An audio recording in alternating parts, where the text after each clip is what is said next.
안녕하세요. 무드셀라 김동엽입니다. 오늘은 일본 이야기를 좀 해볼까 하는데요. 이제 일본의 연금이나 은퇴 관련된 트렌드 변화들을 한번 쫓아가 보는 시간을 좀 마련해 봤습니다. 최근에 우리나라도 이제 고령화가 진전되면서 뭐 정년 제도를 개혁한다든가 연금 개혁을 한다든가 이런 문제에 관심이 많은데 일본도 마찬가지인 것 같아요. 그래서 작년 같은 경우에 이제 뭐 고용 관련된 변화가 좀 있었고 올해는 또 연금 제도에 또 큰 변화가 있다라고 하는데 구체적으로 일본에서 어떤 변화가 일어나고 있고 우리나라에 어떤 영향을 줄지 우리나라도 참고할 만한 게 있는지 좀 살펴보도록 하겠습니다. 함께 해주실 분은 이제 최인한 소장님이신데요. 시사 일본어 연구소에서 일하고 계십니다. 소장님께서는 이제 한국경제신문에서 도쿄 특파원으로 일하셨고요. 지금 제가 들고 있는 이 책의 저자이시기도 합니다. 이것 말고도 이제 관련된 책을 일본 관련된 책을 한 4권 정도 내셨고요. 저희 미래세 투자와 연금센터 홈페이지를 비롯해서 각종 여러 단체에 이제 기고도 하면서 일본 관련 연구로 활발하게 활동하고 계십니다. 안녕하십니까, 소장님. 네, 안녕하세요. 시사 일본 연구소 최인환입니다. 자, 그럼 이제 본론으로 이제 바로 좀 들어가서 이제 일본 고령화에 대해서는 사람들은 다 알고는 있는 것 같아요. 그래도 구체적인 수치를 중심으로 해서 어느 정도 상황인지 간단하게 한번 좀 짚어주셨으면 좋겠어요. 네, 뭐 우리나라 분들께서도 워낙 뭐 관심이 많고 지금 우리나라 큰 트렌드 중에서 하나가 고령 사회인데 잘 아시는 것처럼 주요 선진국 가운데에서도 일본이 뭐 가장 이제 고령화에 앞서가 있다라고 하는 건 다 아실 거고요. 소위 뭐 노인 대국이라고 네, 이렇게 노인 이야기하잖아요. 대국이죠. 예. 그래서 조금 구체적으로 숫자를 좀 이제 지표를 보면서 말씀을 드리면 이해하기가 쉬울 것 같습니다. 보통 이제 65세가 넘는 사람들이 전체 인구에서 차지하는 비중이 몇 퍼센트냐에 따라서 이제 초고령 사회라고 하는데 보통 20% 넘어가면 초고령 예, 사회 그렇습니다. 이야기하잖아요. 그래서 예. 일본인 경우에는 지난 2020년에 65세 이상 고령자 비율이 무려 28.7%였습니다. 28.7%면 일본 인구가 한 1억 2천만 좀 넘으니까 예, 그렇습니다. 한 3,600만 명? 그 정도 되겠네요. 예, 그렇습니다. 그 정도가 많긴 많네요. 그래서 그걸 3,600만 잠깐 명이면. 이제 연도별로 보면은 벌써 한 2005년도에 일본이 이제 초고령 사회에 진입을 했거든요. 전체 인구 중에서 65세 이상이 20%를 넘었다는 거죠. 5명 중에서 1명꼴이죠. 그러면 요건 이제 우리나라하고 잠깐 비교를 해보면 우리나라 같은 경우에는 지금 예상이 한 2025년 정도에 초고령 사회에 진입할 걸로 예측이 25년? 나와 있습니다. 예. 그러면 공교롭게도 우리나라와 일본은 이제 여러 가지 뭐 경제 발전 기준이라든지 사회 변화 기준이라든지 이제 인구 구조 기준으로 보통 뭐 한 10년에서 20년 차이 있다고 얘기하는데 그러니까 초고령 사회 진입만 놓고 보면 20년 차이 나는 거네요. 네, 그렇게 봐서 아마 일본의 현재를 보면은 우리나라가 지금 이제 변화하는 과정에 있거나 한 10년 뒤에 일어나고 있는 게 현재 일본이다. 이렇게 보시면 일종의 뭐 교과서로 본다 그러면 10년이나 20년 뒤의 모습을 일본을 보면은 좀 배울 수 있다. 네. 이 말씀이신 거죠? 예. 그 고령자를 이제 연령대로 보면 그 우리나라의 그 베이비붐 세대를 일본에서는 이제 단카이 세대라고 그러거든요. 예, 단카이라는 건 이제 일본어로 이제 덩어리 세대라는 건데 1945년에 일본이 2차 세계 대전에서 패한 뒤에 이제 그 전쟁 폐허 복구가 시작이 되면서 보통 이제 1947년부터 좀 안정 기조에 들어갔거든요. 그래서 1947년부터 49년까지 이제 신규로 출생자들이 아주 급속하게 늘어나서 그 당시 한 3개 연도를 일본의 이제 베이비붐 세대인 단카이 세대라고 보통 얘기를 합니다. 그래서 이제 이 베이비붐 세대들이 이제 본격적으로 65세, 70세 지금 접어들고 있는 게 현재 이제 47년생이면 그 정도 그렇습니다. 되겠네요. 예. 그래서 지난 2020년 기준으로 보면은 일본에서 70세 이상 인구만 하더라도 2,791만 명이에요. 그럼 이건 뭘 얘기하냐면 일본 전체 인구 중에서 벌써 5명 중에서 1명 이상 꼴이 70세 이상이다. 이렇게 돼 있습니다. 그리고 보면 이 고령자가 늘어나면서 나이 들어서 일하시는 분들 수도 꽤 많이 늘어날 것 같은데 고령자 취업 비율은 한 어느 정도 되는 건가요? 네, 지금 통계적으로 보면은 이제 우리가 꼭 단순히 고령자뿐만 아니라 일본 사람들은 평생 일하는 거를 하나의 굉장히 그 개인적인 인생의 어떤 추구해야 될 뭐라고 그럴까요? 평생 현역. 평생 현역이랄까? 아니면 정말 몸이 좀 허락하는 한 뭐 나이하고 관계없이 70세가 됐건 80세가 됐건 일하는 거를 어떻게 사회적으로 좀 미덕이라고 보는 그런 경향이 확실히 있는 것 같습니다. 그래서 전반적으로 일하는 이제 일을 오랫동안 하려고 하는 경향이 강한데 그 중에서 이제 2019년 고령자 기준으로 보면은 2019년 기준으로 취업자 수가 고령자들 기준입니다. 2004년 이후에 16년 연속으로 지금 증가를 했어요. 그래서 고령자 중에 일하는 사람 비중이 그렇죠. 예. 그래서 그 고령자 중에서 일하는 사람이 보면은 65세에서 69세인 경우가 48.4%. 그러니까 65세, 69세 어르신 중에 한 절반 정도는 그렇죠. 일하고 있다고 보면 두 사람 중에 한 사람은 65세에서 69세도 일을 하고 있고 70세 이상인 경우는 한 17.2%. 그러면은 단순 계산하면은 70세 이상도 한 5, 6, 5, 6분 중에서 한 분 정도? 그죠? 예, 5, 6분 중에 한 분 정도는 70대도 현역으로 일하고 있다.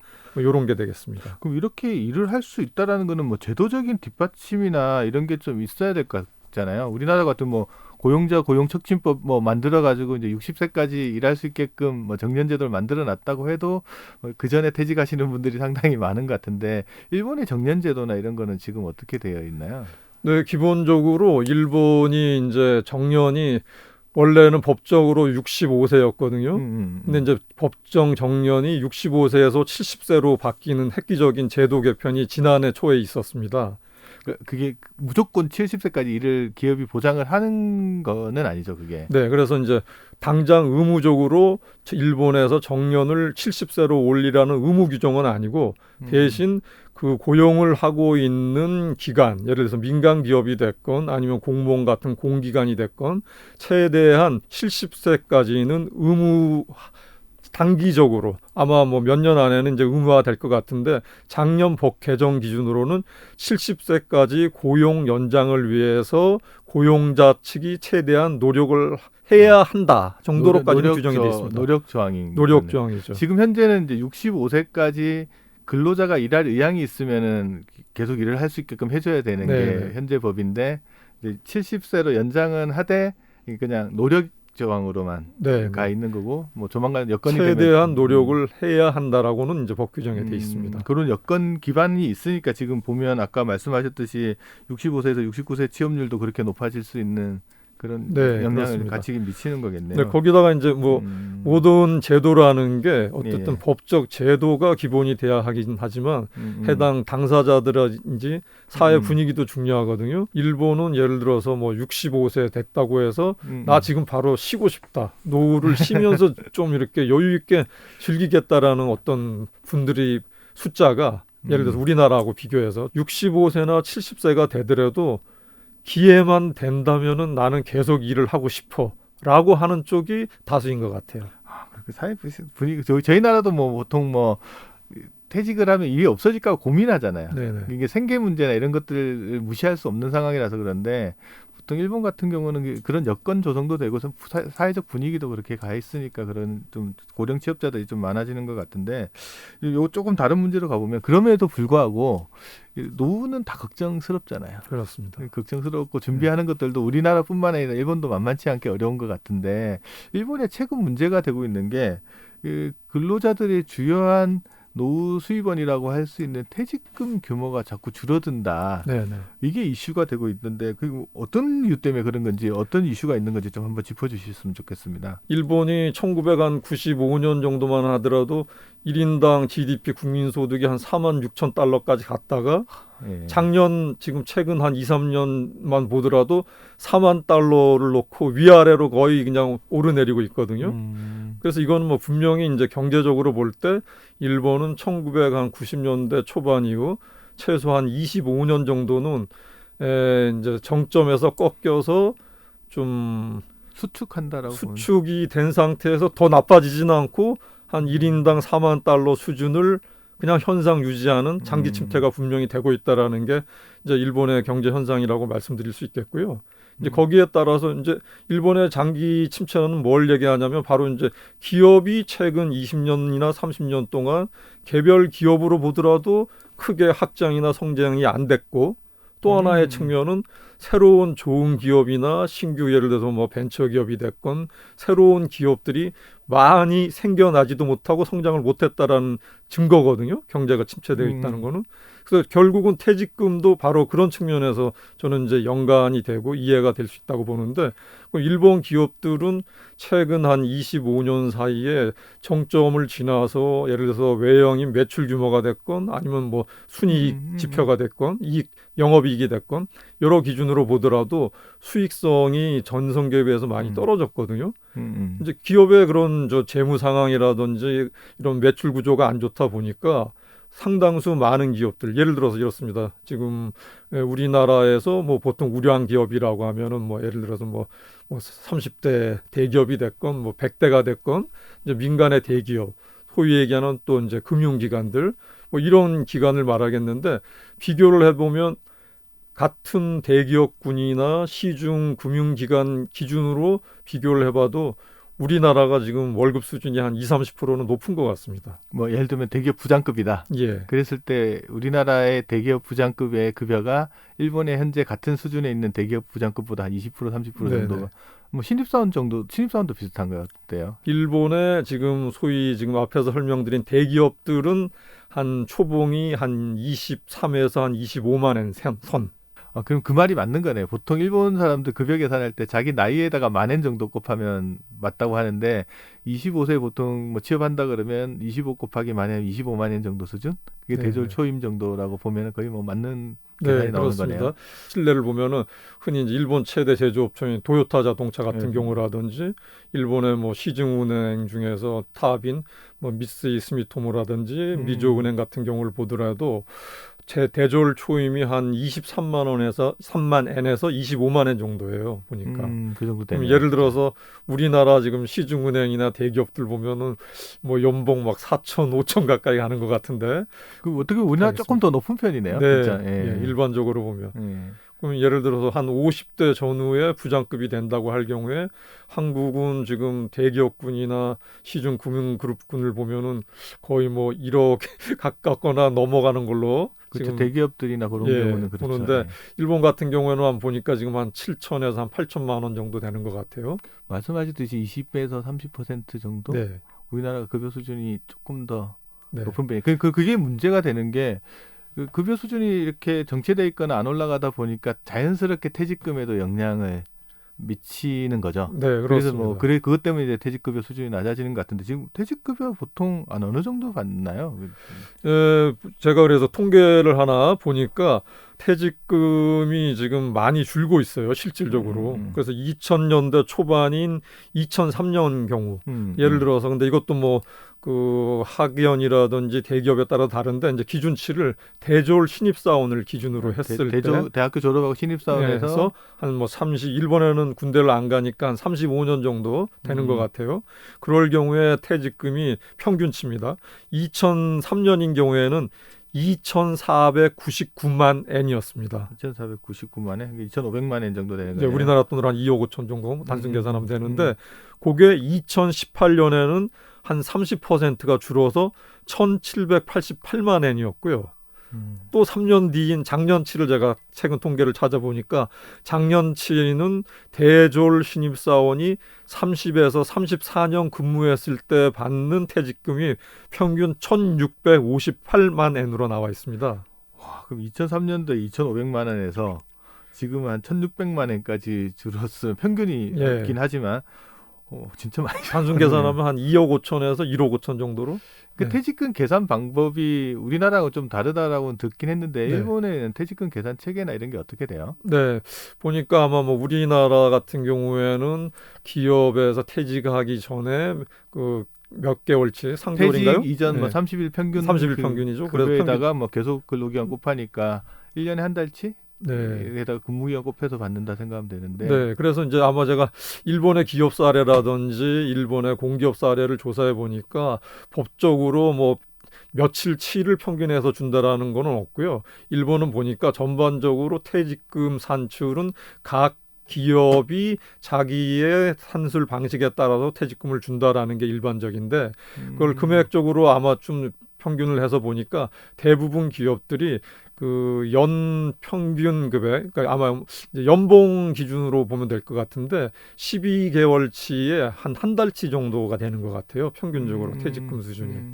다만 근데 앞에서도 지금 한 2억 5천에서 최근 한 20년 사이에 1억 5천으로 줄었다는 건 뭘 의미하냐면 일본이 한 20년 전에 전성기에 비해서 개별 기업들의 임금 수준이 떨어진 부분도 분명히 있고요.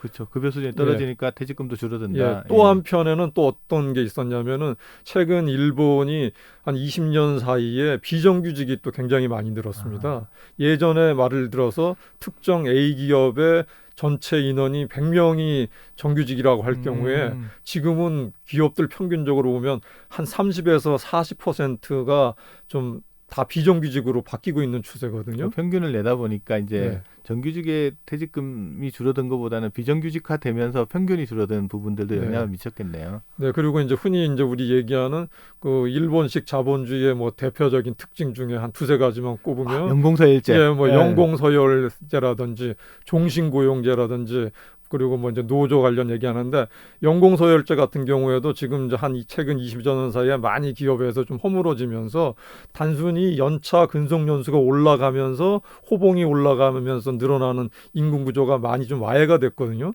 그렇기 때문에 예전에는 20대에 받은 거에서 65세 받을 때까지 한 35년에서 40년 동안 계속 증가하는 우상향 추세였는데 최근에 대부분 기업이나 금융기관을 보니까 한 45세, 50대 정도의 피크가 되고 그 뒤로는 연차가 올라가도 자동으로 올라가는 기업이 그렇게 흔치 않은 것 같습니다. 우리나라도 비슷해지 가는 것 같아요. 거의 닮아가는 것 같아요. 우리나라도 오래 근무했다고 급여 많이 주는 회사들은 차츰 많이 들어가는 것 같고 한 40대 중반 정도 되면은 임금이 더 이상 이렇게 많이 올라가지 않는 구조로 되는 것 같다는 생각은 들어요. 임금 구조의 변화도 퇴직금에 영향을 미치지 않았나 이렇게 좀 분석이 됩니다. 그럼 그렇다 보면 이제 자연스럽게 그 임금 연공서열 방식이 무너지게 되면 퇴직연금 제도로의 전환도 또 활성화될 것 같다는 생각들이 드는데 일본은 지금 퇴직연금 제도가 어떻게 진행되고 있고 변화하고 있는지 좀 이야기를 해주시죠. 네, 그래서 뭐 보통 이제 우리가 잘 알기로 일본 사람들은 사회 전체적으로도 사회가 굉장히 보수 안정적이다. 그건 뭐 정치적인 측면도 마찬가지지만 개인의 재테크 시장에서도 그런 경향은 분명히 뚜렷했거든요. 이제 최근에 이제 보면은 한 65세 정도 예를 들어서 한 뭐 작년에 이제 정년을 맞아서 정년 퇴직하셨다든 이런 한 60대 중반 아니면 한 5년 전에 정년 퇴직을 해서 지금 한 70대다라든지 그러면은 한 65세 이상 되시는 좀 고령층에서는 기존에는 퇴직금을 회사도 그렇고 본인의 희망도 그래서 대부분 현금 일시불로 받는 거를 압도적으로 선호를 했다고 합니다. 예전에는. 근데 그게 이제 한 5년, 10년 전이겠죠.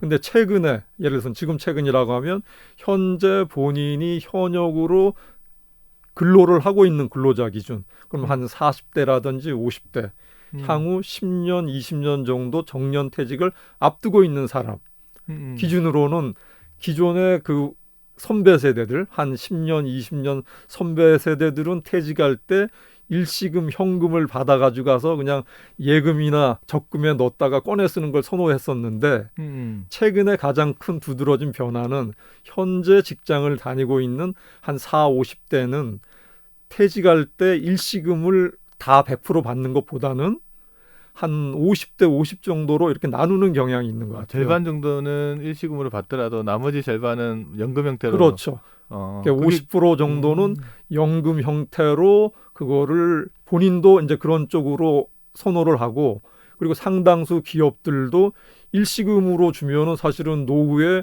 현금 그 관리라든지 운용이 쉽지 않지 않습니까? 그렇죠. 그 액수를 잘 유지 관리하는 게 이제 그런 노후 관리를 어쨌든 사회복지제도 측면에서도 기업이나 뭐 공기업이나 정부도 마찬가지인데 상당수 좀 제도적으로 뭔가 백업을 해서 좀 이렇게 퇴직연금 쪽으로 일정 부분은 유도할 경우에 뭐 세제 혜택이 됐다든지 그런 걸 주면서 지금 최근에 제가 이제 퇴직한 사람들의 실사례를 보니까 예를 들어서 한 1억 5천만 원, 한국 돈으로 1억 5천만 원을 받는다고 할 경우에 전에 같은 경우에는 한 1억을 일시불로 받고 5천만 원 정도가 퇴직연금 형태로 들어가 있었는데 지금 현재 한 40대, 50대들은 보니까 그게 한 50대 50 정도로 그렇게 분산해 갖고 퇴직금을 운영하는 회사들이 많이 있는 것 같습니다. 아, 그렇구나. 좀 많이 다르게 그러니까 일시금보다는 연금 형태로 매달 받는 형태, 현금 흐름을 더 선호하는 네. 형태로 네. 바뀌는 현재 거죠. 그렇게 선호한다는 건 아니고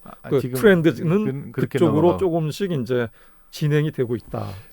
제가 최근에 이제 공무원들 대상으로 이제 강의할 일이 있어서 가서 보면 공무원 연금은 일시금하고 연금으로 다 선택해서 받을 수 있잖아요. 네. 그리고 가만 보니까 1980년도에 연금 받으시는 분들은 일시금을 선택하는 비율이 거의 한 70% 가까이 갔었는데 지금은 일시금 받는 사람이 5%나 이 정도밖에 안 되더라고요. 그러니까 연금 받는 사람이 한 30% 수준에서 한 95% 네. 수준까지 확 늘어난 게 변하더라고요. 그래서 왜 그럴까 생각을 해봤는데 하나는 오래 사니까 그런 것도 있고요. 두 번째는 금리가 너무 낮으니까 일시금을 받아서 운용해가지고 연금만큼 수익을 내기가 네. 만만치 않아서 또 그런 부분들도 영향을 미치는 것 같더라고요. 그래서 그렇습니다. 일본도 이렇게 고령화가 진전되고 네. 수명 오래 사는 사람들이 많이 나타나기 시작하면서 연금의 가치에 대해서 좀 다르게 생각하는 부분들도 분명히 나타나는 거라고 생각이 드네요.